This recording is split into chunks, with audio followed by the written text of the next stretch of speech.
নমস্কার বন্ধুরা, welcome to ST unique sports. বন্ধুরা, এই ভিডিওতে আমরা কথা বলবো ফাইনালি ফুটবল আপডেট নিয়ে। হ্যাঁ, এখন কয়েকটা দিন ফুটবল আপডেট একটু চ্যানেলে কম হয়তো আসবে, কারণ আইপিএল শুরু হতে চলেছে। ক্রিকেট নিয়েও আমরা সমস্ত দল নিয়ে আলোচনা করব, সমস্ত লেটেস্ট আপডেট শেয়ার করব, কিন্তু ফুটবল তো অবশ্যই থাকবে। ফুটবলের ভিডিও তোমরা পেয়ে যাবে, অসুবিধা নেই। আজকে আমরা এই ভিডিওতে বেশ কিছু ইন্টারেস্টিং আপডেট নিয়ে আলোচনা করব, যেখানে ইস্ট বেঙ্গল শিবিরে সবথেকে বড় সুখবরটা তোমাদের সঙ্গে আজকেই শেয়ার করে নেব। ইস্ট বেঙ্গল একজন দুর্দান্ত ট্যালেন্টেড প্লেয়ারকে সাইন করিয়েছে, সেই নিয়ে কথা বলার সাথে সাথে প্রাক্তন ইস্ট বেঙ্গলের কিছু প্লেয়ারকে নিয়ে আমরা আপডেট শেয়ার করে নেব এই ভিডিওতে। ইন্টারেস্টিং ভিডিও হবে, শুরু থেকে শেষ পর্যন্ত দেখো। ভিডিও ভালো লাগলে সকলে একটু লাইক শেয়ার করে দিও, আর যারা চ্যানেলে প্রথমবারের জন্য এসেছো মনে করে চ্যানেলটাকে সাবস্ক্রাইব করে নিও, তাহলে প্রিয় দলের খেলার সমস্ত আপডেট তোমরা এখানে পেয়ে যাবে। তো চলো আর দেরি না করে ভিডিও শুরু করা যাক। প্রথমেই যদি আমরা প্রাক্তন কিছু ইস্টবেঙ্গলের প্লেয়ারকে নিয়ে কথা বলি, সবার প্রথমে আমরা কথা বলবো 32 বছর বয়সী অস্ট্রেলিয়ান সেন্টার ব্যাক জর্ডান এলসের কথা। তো জর্ডান এলসেকে কম বেশি সকল ইস্টবেঙ্গল সাপোর্টার চেনো, কারণ অল্প সময় জর্ডান এলসে এসে ইস্টবেঙ্গল সমর্থকদের মন জয় করে নিয়েছিল। হ্যাঁ, খুবই কম সময় সে খেলেছিল, মাত্র ইস্টবেঙ্গল জার্সি গায়ে 6টা ম্যাচ খেলার তার সৌভাগ্য হয়, এবং সেখানে তার একটা গোলও আমরা দেখেছিলাম। কিন্তু তার পরবর্তী সময় ইনজুরি তাকে কিন্তু আর ইস্টবেঙ্গলে ভালো সময় তার কাটাতে দেয়নি। ইনজুরির কারণে কিন্তু তাকে বেশিরভাগ সময় ভুগতে হয়। পরবর্তী সময় ইস্টবেঙ্গল সেই প্লেয়ারকে ছেড়ে দেয়। তো এই জর্ডান এলসেন নো ডাউট একজন দুর্দান্ত মানের প্লেয়ার, কিন্তু তার ওই যে ইনজুরিটা ইস্টবেঙ্গলে খেলতে এসে হলো, তারপর থেকে সে নিজেকে খুব একটা রিহ্যাব করতে পারলো না। কারণ তার আগে যদি আমরা তার কথা বলি, তো এ লিগে মোটামুটি তার 170টা ম্যাচ খেলেছে, এবং যেখানে সে একটা দুর্দান্ত মাপের পারফরমেন্স তুলে ধরেছিল। সেখানে তার আমরা 10-12টা গোলও দেখেছিলাম একজন ডিফেন্ডারের কাছ থেকে, এবং জর্ডান এলসেকে আমরা মারকুটে ডিফেন্ডার হিসাবে চিনতাম। কিন্তু ফুটবল এরকমই একটা ব্যাপার যে কোনো মুহূর্তে একটা বড় সড়ো চোট প্লেয়ারের কেরিয়ার কিন্তু একদম নষ্ট করে দিতে পারে। সে বর্তমানে অস্ট্রেলিয়াতেই রয়েছে, সেখানে কিন্তু তার একটা দলের সঙ্গে কন্ট্রাক্টেড রয়েছে, কিন্তু অস্ট্রেলিয়ার টপ টায়ার লিগে সেটা নয়। এবং জর্ডান এলসে রিসেন্ট টাইমে কিন্তু একটা বিজনেস শুরু করেছে, সেটাও আমরা দেখেছিলাম। তো এই মুহূর্তে যেরকমটা জর্ডান এলসে ইস্টবেঙ্গলকে যে ভালোবাসে, ইস্টবেঙ্গল সমর্থকদের যে তার মনের মধ্যে রয়েছে, সেটা কিন্তু তাকে আমরা মাঝে মাঝেই দেখতে পাই। নিজস্ব সোশ্যাল মিডিয়াতে সে ইস্ট বেঙ্গলের জার্সি গায়ে কিন্তু পোস্ট করে এবং ইস্ট বেঙ্গলের জন্য শুভকামনা করে যে ইস্ট বেঙ্গল তুমি এগিয়ে চলো। এটা কিন্তু একটা খুবই ভালো ব্যাপার। সে ইস্ট বেঙ্গলকে এখনও মনে রেখেছে এবং ইস্ট বেঙ্গলকে যথেষ্ট ভালোবাসে। তো অনেক প্লেয়ারই খেলে যায় আমাদের দুই প্রধানে, কিন্তু এরকম প্রফেশনাল প্লেয়াররাও যে তাদের প্রাক্তন দলকে মনে রাখে, এটা কিন্তু খুবই ভালো লাগছে। এর আগে আমরা অনেক প্লেয়ারকে দেখেছি মোহনবাগানে খেলতে, কিন্তু মোহনবাগান ছাড়ার পর তারা সেই আবেগটা কিন্তু প্রকাশ করেনি। কিন্তু এই কিছু কিছু প্লেয়ার রয়েছে, তাদের কিন্তু আবেগটা এখনও কাজ করে, যেটা কিন্তু দেখে বেশ ভালো লাগছে। এবং এর সাথে সাথে যদি আমরা আরও এক প্রাক্তন ইস্টবেঙ্গলিয়ান প্লেয়ারকে নিয়ে কথা বলি, যাকে কিন্তু এই বছর আমরা কলকাতা ময়দানে খেলতে আসতে দেখেছি, অর্থাৎ ব্রাইট এনোবাখারে। তো ব্রাইট এনোবাখারেকে তোমরা সকলেই চেনো, 27 বছর বয়সী নাইজেরিয়ান সেন্টার ফরওয়ার্ড, যাকে কিন্তু আমরা ডায়মন্ড হারবারের জার্সি গায়ে কয়েকটা ম্যাচে খেলতে দেখেছি। হ্যাঁ, লোকাল টুর্নামেন্টেই সে খেলেছে।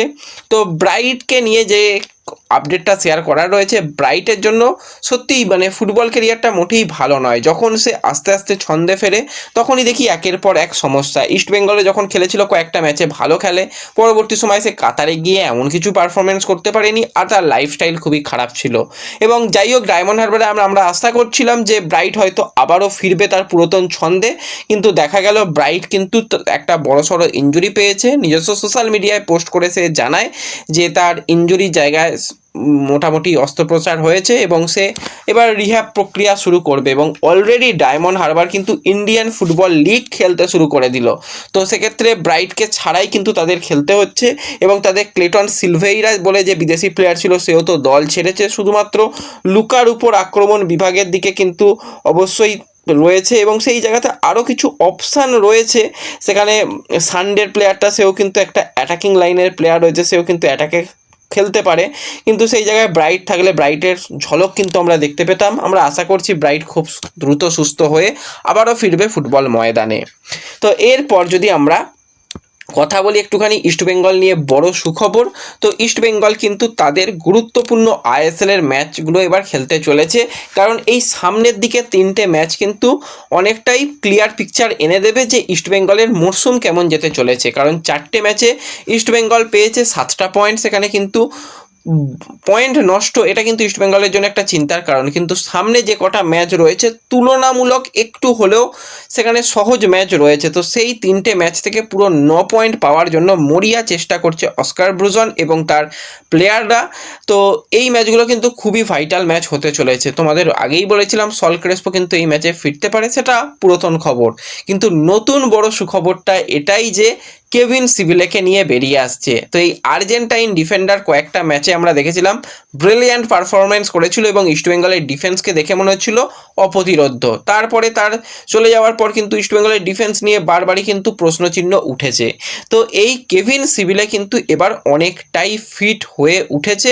হ্যাঁ, তাকে পরের কেরালা ম্যাচেই হয়তো পাওয়া যাবে না, কিন্তু যেরকমটা তার এই যে কয়েকটা দিন বিশ্রাম ছিল এবং তার মেডিকেল টেস্টের পরেও রিপোর্ট যেরকমটা পজিটিভভাবে এসছে, তাকে হয়তো তার পরবর্তী সময়ে যেই ম্যাচগুলো রয়েছে, অর্থাৎ মোহামেডানের সঙ্গে খুব সম্ভবত ম্যাচ রয়েছে, সেই ম্যাচ থেকেই কিন্তু তাকে পাওয়ার একটা সম্ভাবনা তৈরি হয়েছে। এটা কিন্তু একটা ভালো সুখবর বলতেই হয় যে সে ফিল্ডে ডিফেন্স অনেকটাই আরও পরিপুক্ত হয়ে যাবে, কারণ তার থাকা না থাকার মধ্যে কতটা তফাৎ আমরা দেখেছি।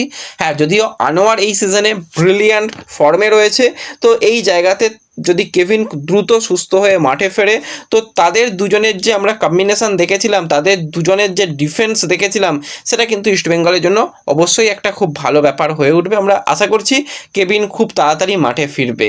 এবং ইস্টবেঙ্গলের স্ট্রাইকার পজিশনের প্লেয়ার অ্যান্টনকে নিয়ে যে খবরটা বেরিয়ে আসছে, আজকে প্র্যাকটিস চলাকালীন অ্যান্টন বেশ কিছুক্ষণ প্র্যাকটিস করার পর তাকে হঠাৎই দেখা যায় সাইড লাইনে। হ্যাঁ, কোনো রকম চোট আঘাতের খবর হয়তো পাওয়া যায়নি, তাকে হালকা অনুশীলন হয়তো কোচ করার নির্দেশ দিয়েছে বেশ কিছুক্ষণ কোচের সাথেও অ্যান্টন কথাবার্তা বললে, এবং পরবর্তী সময় তাকে কিন্তু সাইড লাইনে বেশ কিছুক্ষণ সময় কাটাতে দেখা যায়।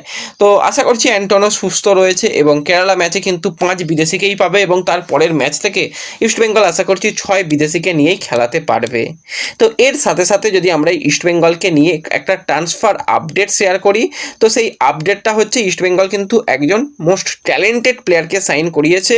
তো প্লেয়ারটা হচ্ছে উত্তরপ্রদেশের প্লেয়ার, মাত্র তার 16 বছর বয়স, তাকে কিন্তু সাইন করানো হয়েছে ইব্রাহিম আলী খান।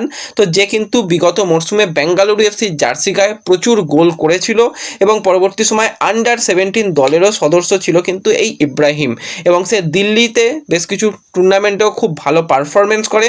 তাকে অলরেডি ইস্টবেঙ্গল সাইন করিয়ে নিয়েছে এবং ইস্টবেঙ্গলের জার্সি গায়ে কিন্তু ইব্রাহিম গোলও করে ফেলেছে রিলায়েন্স ফাউন্ডেশন ডেভেলপমেন্ট লিগে। এবং এই প্লেয়ারের সঙ্গে কিন্তু অবশ্যই ইস্টবেঙ্গল দীর্ঘমেয়াদী চুক্তি করতে চাইছে। ইস্টবেঙ্গলের আর পাওয়ার মতন হয়তো কিছু নেই রিলায়েন্স ফাউন্ডেশন ডেভেলপমেন্ট লিগ থেকে, কিন্তু ইস্টবেঙ্গলের রিজার্ভ টিমকে নতুন করে তৈরি করার যে প্রয়াস, সেখানে বেশ কিছু ভালো মানের প্লেয়ারকে সাইন করানো, এটা কিন্তু অবশ্যই প্রশংসা করতে হবে। এবং আশা করছি এই যে নতুন প্লেয়াররা কিন্তু পরবর্তী সময় ইস্টবেঙ্গলের রিজার্ভ টিম যেগুলো সিএফএল খেলবে বা আরও যে সমস্ত টুর্নামেন্ট খেলবে, সেখানে ভালো পারফরমেন্স করতে পারবে। তো এই ইব্রাহিমের সাইনিংটা বেশ পজিটিভ সাইনিং বলে আমার মনে হচ্ছে।